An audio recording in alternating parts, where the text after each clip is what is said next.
संविधान का विरोध करते हुए आरएसएस और हिंदू महासभा ने डॉक्टर अंबेडकर का पुतला क्यों जलाया, अगर भारतीय संविधान के निर्माता बीएन राव थे। व्हाट्सएप यूनिवर्सिटी द्वारा एक नया अफवाह फैलाया जा रहा है कि संविधान के निर्माता बीएन राव थे। दीमक लगे मनवादी मानसिकता से ग्रसित लोगों का यह भी कहना है कि बाबा साहब डॉक्टर अंबेडकर अंग्रेजों के एजेंट के रूप में काम किया करते थे और भारत के स्वतंत्रता में बाधा बने। इनसे एक सीधा सवाल है, क्या दामोदर सावरकर का नाम भूल गए क्या, जिसने अपनी रिहाई के लिए अंग्रेजों से ही समझौता कर लिया था। आइए आज के इस वीडियो में सच्चाई को तथ्यात्मक रूप से समझते हैं, ताकि हर एक अम्बेडकरवादी इन नमूनों को सटीक जवाब दे सके। मैं आकृति और आप देख रहे हैं MNT न्यूज नेटवर्क। बाबा साहब डॉक्टर अंबेडकर ने अपने भाषणों या लेखनों में कभी नहीं कहा कि मैंने भारतीय संविधान का निर्माण किया है, बल्कि उन्होंने संविधान निर्माण का श्रेय संविधान सभा को दिया था। जब संविधान को अंतिम रूप दिया जा चुका था और अंगीकरण से ठीक एक दिन पहले यानी 25 नवंबर 1949 को संविधान सभा के अंतिम सत्र में अंबेडकर ने अपना विदाई भाषण दिया, जिसमें उन्होंने कहा, मैं तो मात्र एक कर्मी था, जो मुझे करने को कहा गया मैंने वैसा ही किया, कई बार अपने मन के विरुद्ध भी। मैं संविधान सभा का आभारी हूं कि उसने मुझे उनकी सेवा करने का अवसर दिया। मैं यह दावा नहीं करता कि मैंने संविधान बनाया है, यह संविधान इस सभा ने बनाया है। हालांकि संविधान सभा के जितने भी सदस्य थे उनको मालूम था कि संविधान सभा के ड्राफ्टिंग कमेटी के अध्यक्ष के रूप में बाबा साहब की क्या भूमिका रही।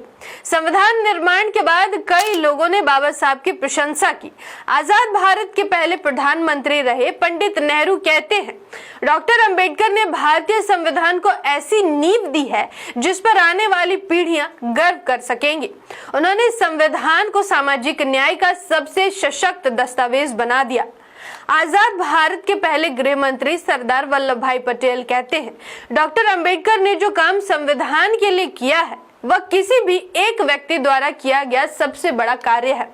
वह भारत के निर्माण के असली वास्तुकारों में से एक है। संविधान सभा के अध्यक्ष और आजाद भारत के पहले राष्ट्रपति डॉक्टर राजेंद्र प्रसाद कहते हैं, डॉक्टर अंबेडकर ने संविधान की ड्राफ्टिंग कमेटी के अध्यक्ष के रूप में जो असाधारण कार्य किया है, उसके लिए देश उनका सदैव ऋणी रहेगा। ड्राफ्टिंग कमेटी के सदस्य KM मुंशी कहते हैं, अगर इस संविधान में कोई एक व्यक्ति सर्वाधिक बौद्धिक योगदान देने वाला है तो वह डॉक्टर अंबेडकर है। उन्होंने हर अनुच्छेद को गहराई से परखा और उसे भारतीय परिस्थितियों में ढाला। ये सब बातें जानना इसलिए भी जरूरी है ताकि आप संविधान निर्माण में बाबा साहब की भूमिका को समझ सके, क्योंकि इन लोगों ने अपनी आंखों से देखा था कि कैसे डॉक्टर अंबेडकर अस्वस्थ रहने के बावजूद रात रात भर जाकर संविधान निर्माण के कार्यों में लगे रहते थे। संविधान निर्माण के दौरान और उसके बाद डॉक्टर भीमराव अंबेडकर की भूमिका को लेकर सिर्फ भारत में ही नहीं बल्कि विदेशों में भी अनेक प्रशंसा भरे शब्द कहे गए। सन 1949 में हाउस ऑफ लॉर्ड्स में ब्रिटिश सांसद लॉर्ड लेथब्रिज ने कहा, डॉक्टर अंबेडकर ने वह कर दिखाया जो पश्चिम के सबसे अनुभवी संवैधानिक विशेषज्ञ इतने कम समय में नहीं कर सकते थे। जिस दिन भारत का संविधान लागू हुआ यानी 26 जनवरी 1950 में लंदन के फेमस द टाइम्स ने लिखा, भारत अपने नए लोकतांत्रिक ढांचे के लिए डॉक्टर BR अंबेडकर का बहुत ऋणी है। द टाइम्स ने अंबेडकर को एक अद्भुत बुद्धिजीवी और सुधारक व्यक्ति की संज्ञा दी। गांधी और बाबा साहब अंबेडकर के बीच हमेशा वैचारिक मतभेद रहे, लेकिन वे भी अंबेडकर की प्रशंसा करते हुए कहते हैं, डॉक्टर अंबेडकर एक असाधारण प्रतिभा के व्यक्ति हैं। उन्होंने जो संविधान बनाया उसमें भारत की आत्मा झलकती है। अब बात करते हैं उन लोगों की जो सोशल मीडिया और अफवाहों के जरिए संविधान पर भ्रम फैलाते हैं, जो कहते हैं BN राव ने संविधान लिखा था और अंबेडकर ने बस हस्ताक्षर किया था। संविधान का जो निर्माण है वो BN राव साहब ने किया है, ना कि अंबेडकर। आपने कहा था कि अंबेडकर जी अंग्रेजों के, हाँ 100% अंग्रेजों की गुलामी की उनने, अंग्रेजों के एजेंट रहे और भारत की स्वतंत्रता में बाधा उत्पन्न की। आपके खिलाफ FIR इन लोगों को इतिहास की पाठशाला में वापस भेजने की जरूरत है। ये वही लोग हैं जो किताबें बिना पढ़े, दस्तावेजों को अनदेखा कर सिर्फ अपने मनचाहे नाम और अफवाहों पर विश्वास कर लेते हैं। मनवादी मानसिकता से ग्रसित ये व्यक्ति मुख्य रूप से दो बातें कहता है। पहला, कि संविधान का निर्माण BN राव ने किया, न कि अंबेडकर जी ने। और दूसरा, ये कहता है कि बाबा साहब ने अंग्रेजों की गुलामी की, अंग्रेजों के एजेंट रहे और भारत की स्वतंत्रता पर बाधा उत्पन्न की। यह इंसान जिस BN राव के कंधे पर बंदूक रखकर गोलियां चला रहा है, इनको खुद नहीं पता कि BN राव कौन थे। व्हाट्सएप यूनिवर्सिटी में जो फॉरवर्ड हुआ उसी के आधार पर बयान देकर फंस गया।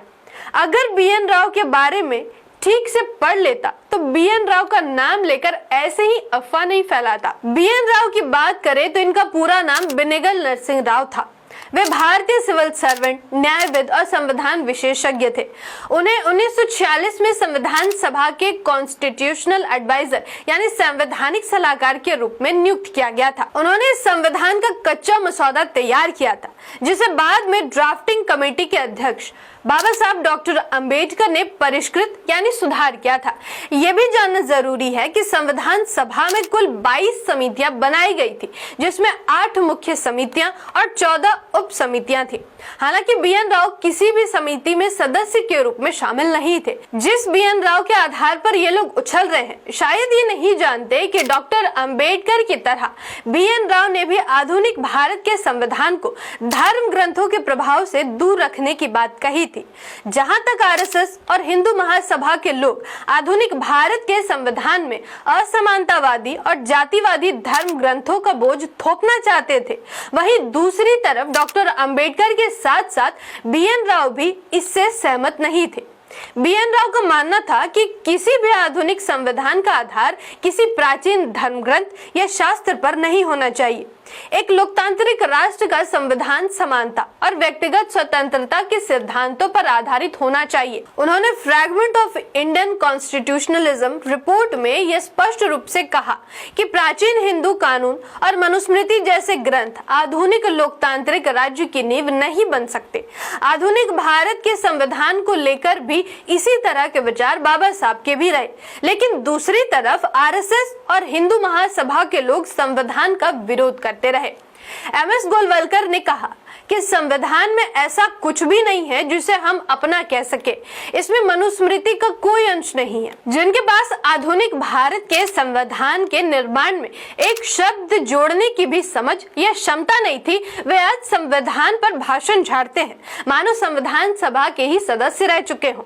इनकी हकीकत यही है, ना उस समय तार्किक क्षमता थी और ना ही आज है। अब आइए इसके दूसरे दावे पर बात करते हैं। ये कहता है कि बाबा साहब ने अंग्रेजों की गुलामी की, अंग्रेजों के एजेंट रहे और भारत की स्वतंत्रता पर बाधा उत्पन्न की। सच्चाई यह है कि बाबा साहब ने कभी अंग्रेजों की गुलामी नहीं की, बल्कि समय समय पर बाबा साहब ब्रिटिश हुकूमत के खिलाफ बोलते और लिखते रहे हैं। अंग्रेजों की नीतियों के खिलाफ बाबा साहब द्वारा कही गई बातों पर गौर कीजिएगा, ताकि आप समझ सके कि वे लोग कौन थे जो अंग्रेजों की गुलामी करते थे। फर्स्ट राउंड टेबल कॉन्फ्रेंस में बाबा साहब कहते हैं, ब्रिटिश सरकार ने भारत में न्याय और समानता का वादा किया था, लेकिन उन्होंने हिंदुओं के बीच व्याप्त जातीय अन्याय को खत्म करने के लिए कोई ठोस कदम नहीं उठाया। बाबा साहब ने ऐसा इसलिए कहा क्योंकि ब्रिटिश शासन खुद को न्यायप्रिय कहता था, लेकिन उसने भारत के अंदर जाति आधारित भेदभाव को ज्यों का त्यों रहने दिया। इसलिए बाबा साहब ने कहा कि अंग्रेज वास्तव में वंचितों के उद्धारक नहीं, बल्कि हिंदू समाज के उच्च वर्ग के साझेदार है। अब हिंदू समाज में उच्च वर्ग कौन थे ये बताने की जरूरत नहीं है। जब 1942 में क्विट इंडिया मूवमेंट शुरू हुआ, तब कुछ लोग अंग्रेजों के एजेंट बने थे। वे कौन लोग थे इसकी जानकारी भी आपको देंगे, लेकिन उस दौरान बाबा साहब के शब्द सुनिए। बाबा साहब कहते हैं, आप भारत छोड़ सकते हैं या नहीं, लेकिन भारत को उसके अपने भविष्य का निर्धारण करने का अधिकार देना ही होगा। कोई भी विदेशी शासन स्थायी नहीं हो सकता है। 1945-46 में भी बाबा साहब ने ब्रिटिश नीति की खुलकर आलोचना की, जब ब्रिटिश अधिकारियों ने संविधान के लिए कैबिनेट मिशन प्लान बनाया था। बाबा साहब कहते हैं, अंग्रेजों ने हमेशा भारत में अपने हित के अनुसार राजनीति चलाई। अगर वे वास्तव में लोकतंत्र में विश्वास करते तो वे समाज के सबसे नीचे तबके को सशक्त बनाते, न कि उन्हें दबाए रखने वाले वर्गों को। अंग्रेजी हुकूमत के खिलाफ बाबा साहब ने जो कुछ भी कहा है, अगर आप उन्हें गहराई से समझेंगे तो आपको पता चलेगा कि समाज के कथित उच्च वर्ग यानी ब्राह्मण अंग्रेजों के सबसे अधिक प्रिय थे, क्योंकि यह लोग अंग्रेजों की मदद किया करते थे और ब्रिटिश हुकूमत के खिलाफ बोलने और लिखने से डरते थे। आइए इस सच्चाई को तथ्यात्मक रूप से समझते हैं। दामोदर सावरकर को 1910 में लंदन में गिरफ्तार किया गया था और 1911 में अंडमान के सेल्युलर जेल भेजा गया। जेल पहुंचने के कुछ ही महीनों बाद अगस्त 1911 में सावरकर ने पहली याचिका ब्रिटिश सरकार को दी थी, जिसमें सावरकर ने लिखा, मैं सरकार के प्रति निष्ठावान रहने और हिंसक राजनीतिक गतिविधियों से दूर रहने का वचन देता हूँ। दूसरी माफी याचिका 1913 में सावरकर ने अंडमान जेल के सुपरिटेंडेंट को दिया, जिसमें लिखा, यदि सरकार मुझे रिहा करती है तो मैं संविधान के भीतर रहकर सुधार के मार्ग पर चलूंगा। मैं वादा करता हूं कि भविष्य में किसी भी प्रकार की क्रांतिकारी गतिविधि में भाग नहीं लूंगा। इस पत्र के अंत में उन्होंने यह भी कहा था कि मैं आज्ञाकारी सेवक के रूप में जीवन बिताने का इच्छुक हूं। इस तरह सावरकर ने कुल 6 माफी याचिका अंग्रेजों को लिखा और अंत में 1920 में सावरकर की रिहाई हुई। विनायक दामोदर सावरकर अब बायोग्राफी में धनंजय कीर लिखते हैं, जब भारत छोड़ो आंदोलन शुरू हुआ तब सावरकर ने सिंध, बंगाल और उत्तर पश्चिमी सीमांत प्रांत में हिंदू महासभा के मंत्रियों को निर्देश दिया कि वे अपने पदों पर बने रहें और ब्रिटिश सरकार के युद्ध प्रयासों में सहयोग जारी रखें। यानी सावरकर ने अंग्रेजी शासन के खिलाफ आंदोलन में भाग लेने की बजाय अपने कार्यकर्ताओं से ब्रिटिश के साथ बने रहने को कहा। सावरकर ने खुले शब्दों में कहा था, हिंदू महासभा का मत है कि व्यवहारिक राजनीति का प्रमुख सिद्धांत सत्तारूढ़ शासन के साथ सहयोग की नीति होनी चाहिए। आरएसएस और हिंदू महासभा लगातार ब्रिटिश हुकूमत का सहयोग करते रहे। श्यामा प्रसाद मुखर्जी जो बाद में जनसंघ के संस्थापक बने, बंगाल में अंग्रेजों के सहयोगी मंत्री थे।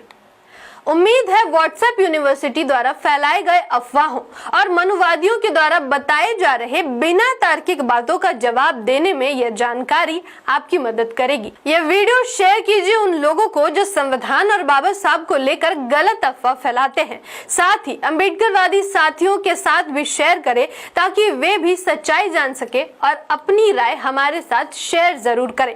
साथ ही अगर अभी तक आपने MNT न्यूज नेटवर्क को सब्सक्राइब नहीं किया है तो सब्सक्राइब करके बेल आइकन को प्रेस जरूर कर दे। धन्यवाद। जय संविधान, जय भारत, जय भीम, जय मूल निवासी। MNT न्यूज नेटवर्क को सब्सक्राइब करें, लाइक और फॉलो करना ना भूलें। साथ ही बेल आइकॉन दबाकर जन जागृति की मुहिम में जुड़े रहें।